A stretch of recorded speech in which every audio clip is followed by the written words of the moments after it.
जो समुद्र की यात्रा करता है, उज्जैन की यात्रा करता है, उसका भैया ध्यान से सुनो, उसका पुण्य का फल सुनो।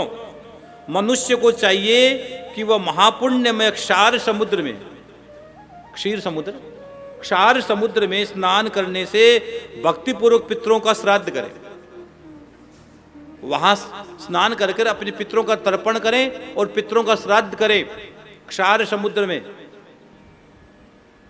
फिर स्थल भाग में विद्यमान पार्वती वल्लभ भगवान शिव की पूजा करें। स्नान करके किसकी पूजा करें? भगवान पार्वती वल्लभ यानी शिव की पूजा करें। पहले स्नान करो और स्नान करके शिव की पूजा करो। तत्पश्चात तांबे का एक पात्र लेकर उसमें नमक भर दें। आप जब स्नान करो क्षार समुद्र में तो तांबे के एक पात्र में नमक भर दे और उसमें कुछ स्वर्ण, सुवर्ण मतलब सोने की कोई चीज रखकर वेद वेता ब्राह्मणों को दान कर दे। वेद वेता ब्राह्मण को दान कर दे। उसके बाद सप्त धान्य से युक्त और वस्त्र से वेष्टित बांस के पात्र में फल और दक्षिणा रखकर यत्न पूर्वक अर्घ्य प्रदान करें। अर्घ्य प्रदान करें वहां। तदंतर क्षीर सागर में जाकर पूर्ववत स्नान करें, वापस स्नान करें, वापस स्नान करें और ताम्र के पात्र में दूध भरकर दान करें। यहां उज्जैन के बारे में बता रहा हूं। ताम्र के पात्र में दूध भरकर दान करें। फिर दधी समुद्र में स्नान करके, फिर दधी समुद्र में स्नान करके शुभ दही भात का दान करें। फिर दही भात का दान करें और पुनः इक्षु समुद्र में, जो 4 समुद्र उतारे उनके नाम बता रहे, इक्षु समुद्र में स्नान करके ब्राह्मणों को गुड़ अर्पित करें। गुड़, ब्राह्मणों को गुड़ अर्पित करें। इस प्रकार यात्रा करने के और इसके बाद यात्रा करके दूध देने वाली गाय का दान करें।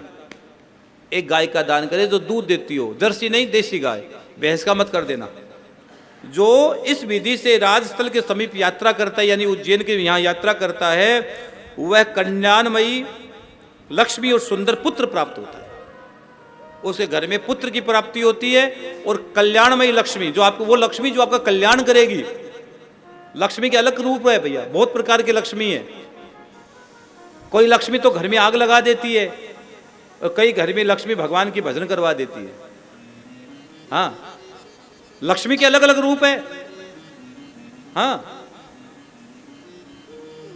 अलग अलग रूप लक्ष्मी के बताए गए हैं। इसलिए जो व्यक्ति, और मरने के बाद अगर 4 समुद्र में व्यक्ति स्नान करता है तो यहाँ लिखा गया मरने पर स्वर्ग लोक में चला जाता है। आप अगर नहीं समझ में आए तो अवंती खंड उठाकर केदार खंड में स्कंद पुराण में पढ़ लेना, आपको पूरी की पूरी कथा समझ में आ जाएगी।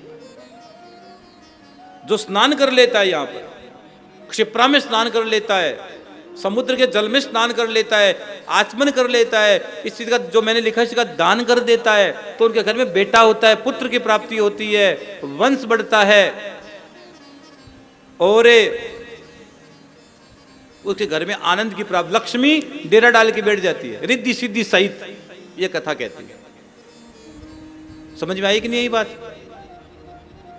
आई? तो इसलिए हमने आपको कहा कि अगर वंश वृद्धि नहीं हो रही है, घर में कोई तकलीफ चल रही है, तो उज्जैन आओ। जय श्री श्याम। आप सभी श्याम प्रेमियों से नम्र निवेदन है कि पूज्य महाराज श्री जी का YouTube चैनल मनुश्री जी महाराज रतनगढ़ वाले को सर्च करें, सब्सक्राइब करें, शेयर करें, बेल आइकन दबाएं ताकि महाराज श्री जी की वाणी जन जन तक पहुँचे और सभी को उसका लाभ प्राप्त हो। जय श्री श्याम।